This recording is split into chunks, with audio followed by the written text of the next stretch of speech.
The Prepare podcast is a product of the Maryland Center for School Safety and is intended to educate school safety partners in Maryland and beyond. Information shared will discuss current solutions, best practices, and lessons learned through interviews with individuals whose lives have been impacted by school violence, subject matter safety experts, and organizations providing strategies, resources, and support in the school safety space. We invite listeners to share the information with others, thus expanding the school safety community to include everyone in actions that keep Maryland students and schools safe. This school safety topic series relates to online exploitation and is appropriate for students, caregivers, and school personnel.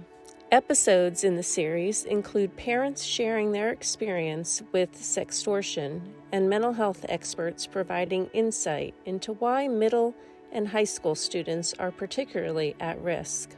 It is our goal to bring awareness to this growing concern and provide information about ways to prevent students from becoming a target and how to respond if it does happen. Experts will also provide strategies for the adults in a student's life to make it more likely they will come to you for help if they are in a difficult situation. Thank you for again coming to join us this year, Prepare 2025. You were a well sought after experts last year, and we're happy to have you back. So we appreciate you guys making the trip again. So we are really looking to learn from you some of what you shared during your session today for our listening audience. So if you could actually just start by introducing yourself and the organization that you all represent and the work you do. Okay. Hi, my name is Tamia Woods, and I am the Do It for James co-founder.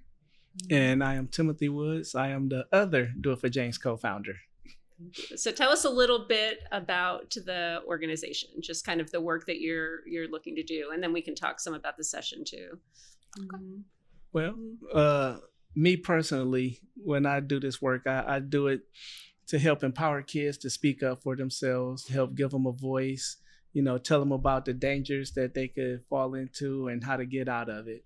I'm sure she probably views it slightly different, but that's the main thing I want, because I remember when I was a kid, I really didn't have a voice.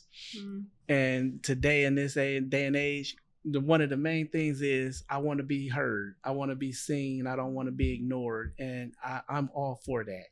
So telling kids, hey, something you don't like going on in your life, say something, speak up, ask for help. It's okay. And I try to let them know you don't have to be the strongest person in the group or the baddest or the smartest or whatever terminology that kids use nowadays. So. And the reason why we came up with our foundation is in honor of our son, James Woods. He was 17 years old, a senior in high school, who became a victim of sextortion. And he never reached out to anyone, and he ended up dying by suicide. And our hearts are forever broken. We will never heal behind that. But the one thing that we can do is make sure that we do everything that we can to prevent other kids from feeling the way that James felt, educating them, and also preventing other parents from feeling the way that we feel. So we don't mind being vulnerable and putting our story out there, putting the resources out there, doing the work to help save others. So talk a little bit with our listeners who may not be familiar maybe with sextortion, right? What it is and sort of how it evolves, what happened. So there's two types of sextortion. The first type is your traditional sextortion. Typically, the targets are after young females between the ages of 13 to 17. The youngest that we have seen personally has been 6 years old. Wow.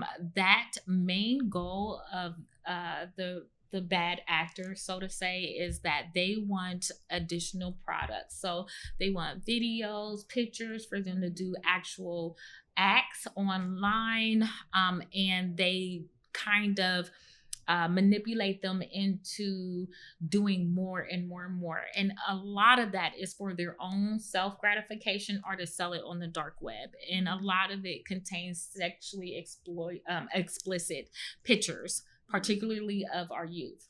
Then you have financial sextortion, and the main goal is finances. However, in order to get them to act quickly, for it to be a fast acting crime, and for them to get as much money as they can, they put young men who are their main targets into very compromising positions, which is exploiting themselves and taking the pictures of them nude and telling them, we'll spread this around unless you give us this certain amount of money. And it can range from $6,000 to $300 to $200.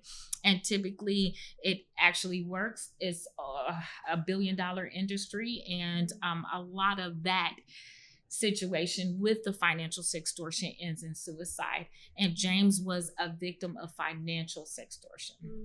So I know, listening to your story last year, was that this happened really very quickly with James. So share just a little bit of, for our parents maybe that are listening, other educators, other kids, right? That this isn't something over weeks or months or years. It was quick. So with James, he was contacted shortly after 7 p.m. His body was discovered the next day after 6:30ish p.m.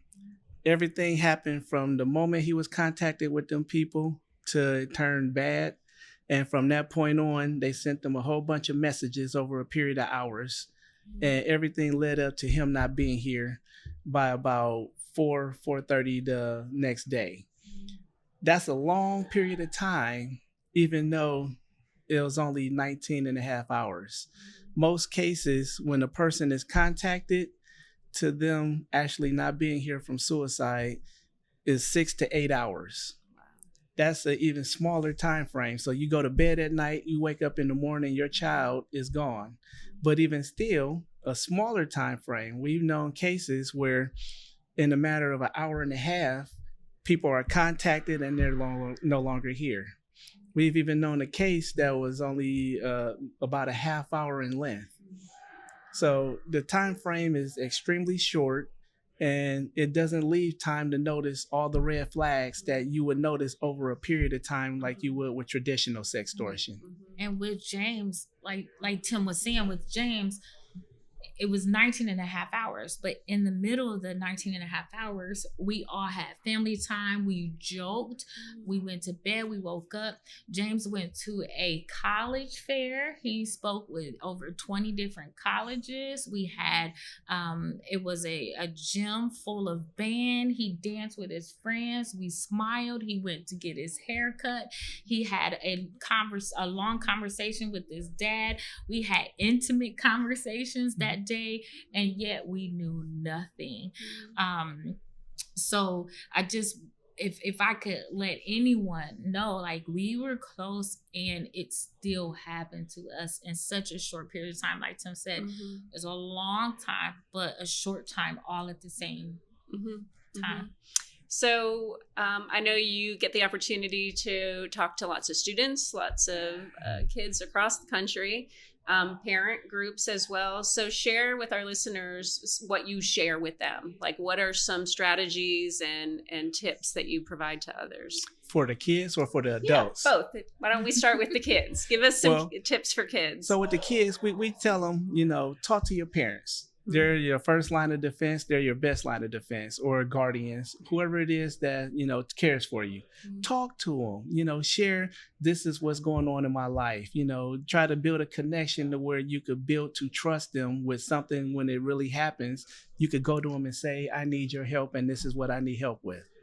And yes, it's a hard thing because as a kid, you don't want your parents all in your business, right? I'm an adult and I don't want someone else in my business as much. But we try to encourage them to ask for help from that individual. And if it's not a parent that you could go to, find someone else who is an adult that you can trust. You got your grandparents, you got your aunts, uncles, you got the teachers that you see every day, you got your coaches that's part of the sports you do, or whoever.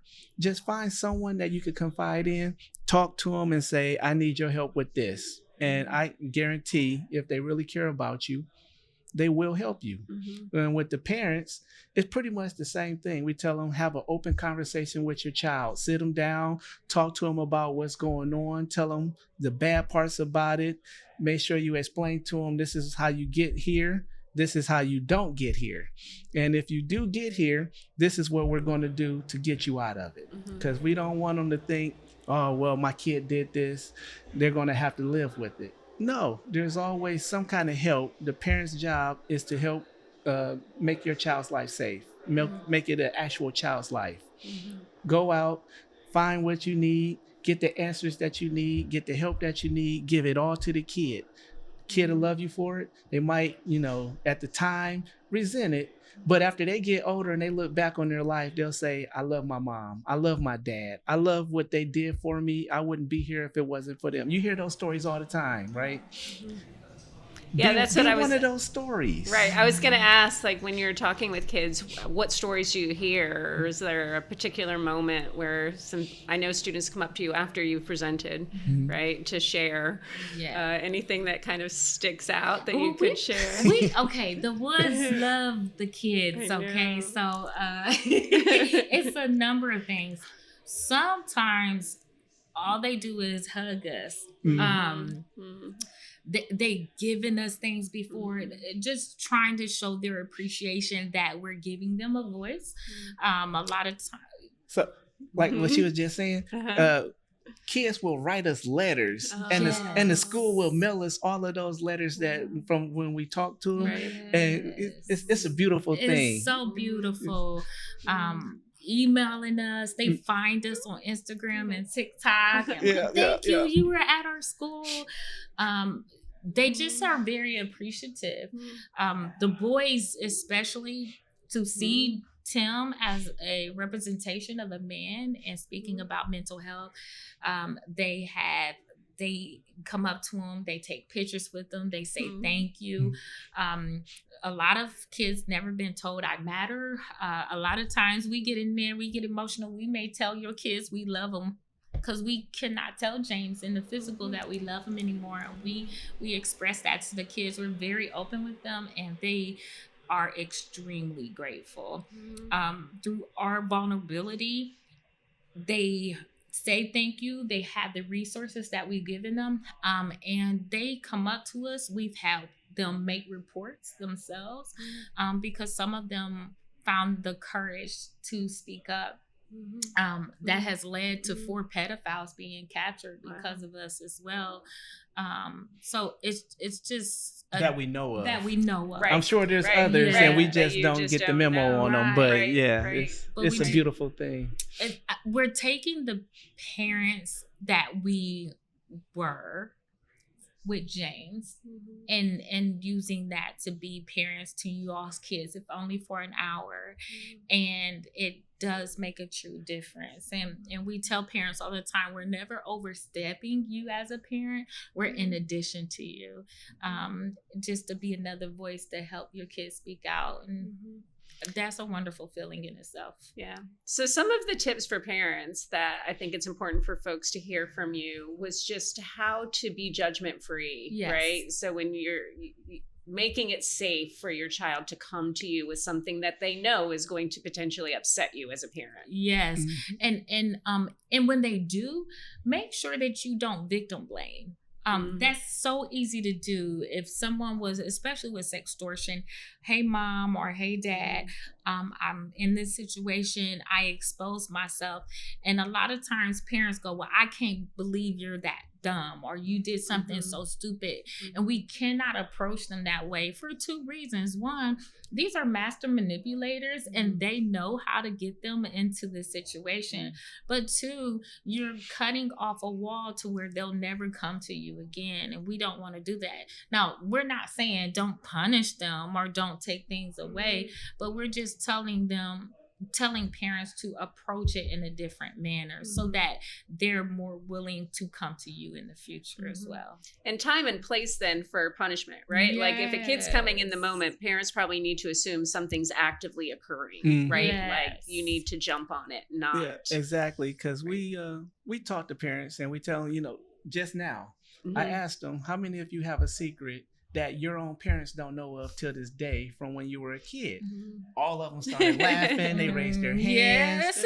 And I tell them, well, you have to expect that your kid is going to follow in your footsteps. They're going to hide things from you. So we try to tell them, bridge that gap, make it less likely for them to have something happen and keep it from you. Because we want everyone to get help. You know, mental health is one of those things. Nobody wants to be mentally tortured. Right. You know, yeah, you could be getting picked on by the bully. He might beat you up or she might beat you up on Monday. But for the rest of the week, you're still thinking about it. Then you're going to see them again. And that mental torture is there. And they're going to keep picking on you. Say something. Ask for help. Your parents' job is to make sure that stops. As a parent, your job is to go in there, say, who's doing what to you? Not my baby. And, you know, go to that kid's parents or go to the school, whoever you have to, but talk, make it happen. Make your kid feel safe.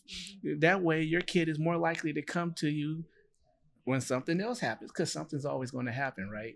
We're adults. Yeah. We have stuff that happens in our life. Sometimes we need help. We don't just sit there and just let everything just go completely downhill, do we? No, the world would come to a stop if everybody did that. So we just encourage people to be there for your kids. And we ask the kids, say, hey, we ask you to go get help. Your parents is there for you. They're waiting. All you have to do is open your mouth. Yeah. So talk to us about what to do then. So if I'm a parent and I know my child that is involved and is engaged, right? That somebody is taking advantage of them. What should I do as a parent? So it's a number of things. Before we get to that point, I want to ask all of the parents out there if they can create, we always say, create a community for your kid. And what this does is, and what we have asked people to do is have a conversation. So first, you write down what you think your community for your kid should be. And this community is if your kid was to go get into anything, whether it's bullying, sexual exploitation, or need homework, what community would this kid have? And write it down. And you want to write down the people that you trust, that you know can handle the situation, and then include you in it after the situation is handled. And then have your kid create that same kind of community. And then you talk to your kid about that community, and you guys come up with a happy medium on who this community should be. But if they are in this situation where they are being sextorted or have some kind of child exploitation online, there are a number of things that you should do. One is, again, understand that your child is now a sexually assaulted victim, and understand that you are now a victim as well, because your kid is that victim. And so we need you to give yourself grace. Make sure that you have a clear mind in what you're about to assist your kid with doing. Then you want to go on to www.ncmec.org. That's www.ncmec.org. And it is an avenue for you to actually make a report. What that does is you can make a report. It'll say, are you a victim? Are you reporting on the behalf of a victim? You want to probably do it with your kid. It's a good thing for them to know how to do. Then it will ask you if you're being extorted or in some form or way being the victim currently. You pick current, and then you fill out the information. What they do is they will in turn work with your local representatives, whether it's the FBI or the Internet Crimes Against Children, and that organization will contact you, and then we'll go from there and make it a report. If there are nude photos out there and your kid is under 18 years of age, you want to go to www.takeitdown.org. Is also through NCMEC. And that way you can upload the picture, and they have contracts with all major social media websites and apps, and they will track a hash. The hash will get the picture wiped away, and any person that has that hash, they will track it. And if they find it, they will report it to the local police and a report will automatically be made. If your kid is over 18, say for instance, they're 18 in high school or they're in college, just now moving out, they are still a victims and you do not have to take it. You can actually do the same kind of reporting, but it's through www.stopncii.org. That's for anyone that's over 18, and they also assist you with making a report as well.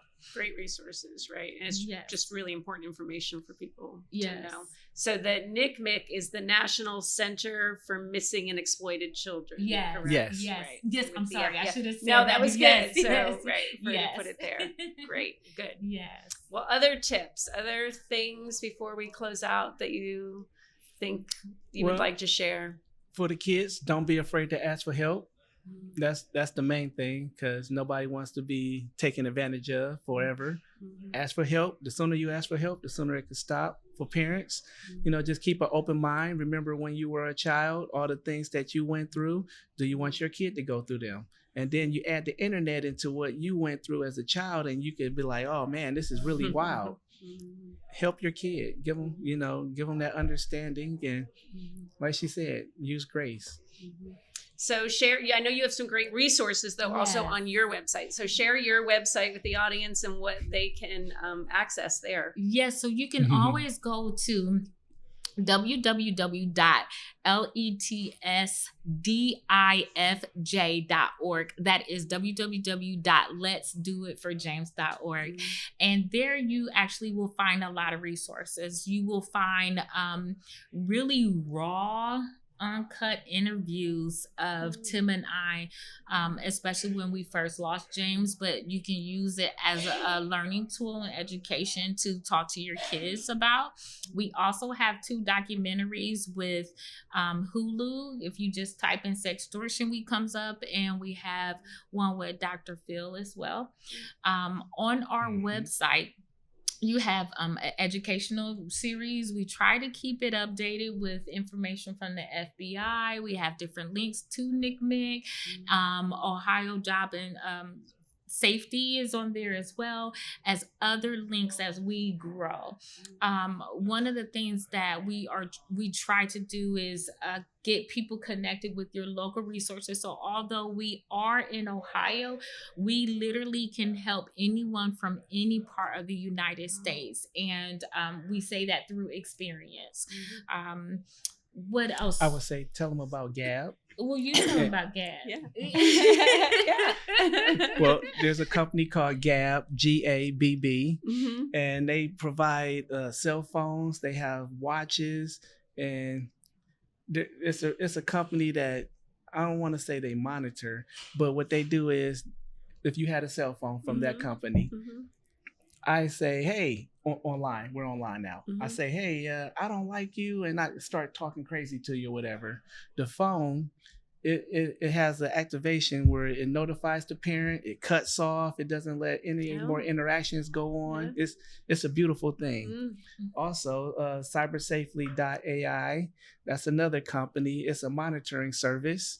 So you take all your social media applications, put it through there, and when you're on your phone, if you're saying something out of pocket or receiving something out of pocket, whether it's words, pictures, videos, it notifies your parent, and that's something that the parent would have to put on the phone. But it's a lot of different things. Many different things that. But those are 2 that I really like. Good. We try to collect a lot of the resources so that you can use them as a parent. We understand that kids are not how we were. Right, we were outside playing hopscotch and tetherball and kickball and dodgeball, all the balls. But kids are not out there like we were, and their social experiences are online. And so we have to, as parents, find a happy medium where we're not exposing them to too much, but also making sure that their social life is still healthy in a modern way. So we want to make sure that we can do our part by providing resources to help you as a parent feel comfortable to allow your kid to grow in their space. I know you have these pocket guides, and like everyone last year was after the pocket guides and wanted to buy them to give to students. So explain what the little pocket size guide is. So we have the Do It for James tip cards is what we call them. And it's really sad how it actually developed, but James' last Google search was how to get an Instagram page shut down. He was trying to get out of the situation he was in.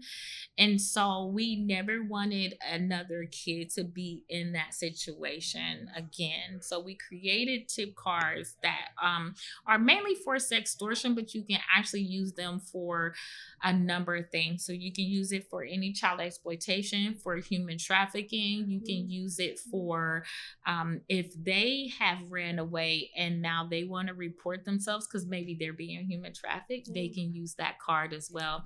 And on the front, it tells them steps on what exactly to do. And then on the back of it, it has resources like NCMEC's phone number. You can text, you can call. It has the website. It has 988 where you can call or text as well. And then just reassuring them that they matter, that they are loved, and that it's okay to warn others about it as well. And we received awards from former director FBI from it because they actually work. Kids actually use it. When I tell you that when we do fairs all across the world, kids that have seen us before come back and they have the cards. They have those cards. They have those cards. It's an awesome thing too. It is, right? Yes. That is. I love it. They're like, hey, Mr. Woods and Mrs. Woods. They give us hugs. They're smiling. Yeah. They're like, I still got your card. They'll pull out their phone and they'll pull it out the back. Oh, man, it's awesome. That's powerful. Yes. And you're making such a difference in the lives of so many. We try. We keep James busy up there. or he's keeping us busy. I know. He might be keeping us payback for all the cleaning. I am sure he's very, very, very happy and proud of everything you all are doing. And we it's amazing work. And we tell him too, we're proud of him. You know, it's important for his spirit to know that we don't blame him for what he did. He was the victim in that. And we will forever be proud of the young man he was. And we thank God every time for letting us borrow his angel for 17 and a half years that he did. So thank you. Yes. No, we appreciate you. Thank you. We love you. Marilyn loves this family. So thank you for being here. Thank you for thanks for having us. We appreciate it, and we'll come back anytime you want. It's a beautiful place. Thank you for listening to this episode of Prepare. We hope the information provided was helpful in supporting Maryland efforts to keep our children safe.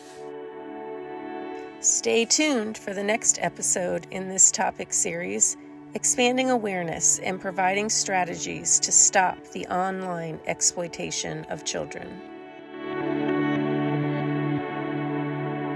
If you or someone you love is facing a mental health crisis, support is always available 24/7 and just 3 numbers away.